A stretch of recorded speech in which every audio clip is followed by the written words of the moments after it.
આ એક તો જયારે બહાર જવાનું થાય ને ત્યારે જ પાર્થ મોડો ઉઠે અને કોઈ વાર લગાડે તૈયાર થવામાં. એની વાહે અમે બધે રાહ જોઈને બેઠા હોય કે ક્યારે તૈયાર થઈને બહાર આવશે. બોલો પાર્થ કરતા તો આ ઢીંગલો નો હારો ફટ દઈને તૈયાર થઈ જાય. આની કઈ ઉપાધિ જ નહીં.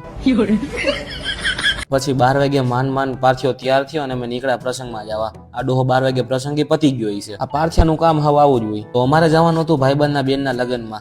આ હારું કેવાય કે હજી પ્રસંગ પત્યો નથી. જો પ્રસંગ પતી ગયો ને તો પાછે તરત તો ટાટિયા ભાંગી નાખે. તું લોક જોશ ને તું જોજે.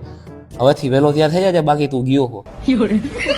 તો હવે અમે લગ્નમાંથી જેવા ઘરે જતા હતા ને તો અમને ત્યાં એક ભાઈ ભેગા થઈ ગયા જેને ટોમી જેરનું ટી-શર્ટ પહેર્યું હતું. એને કહેવાય તમારી ઉંમર ગઈ, તમારે આવું ન પહેરાય. હજી તો હું લગ્નમાંથી આવ્યો હતો ત્યાં મને કે નીકળ આવી ત્યારે પાછું એક જગ્યાએ જવાનું છે. મેં કીધું જવાનું છે તો આપણે બુલેટ સાફ કરીને ભાગી. અને પછી આવી ગયા આપણે લગ્નમાં.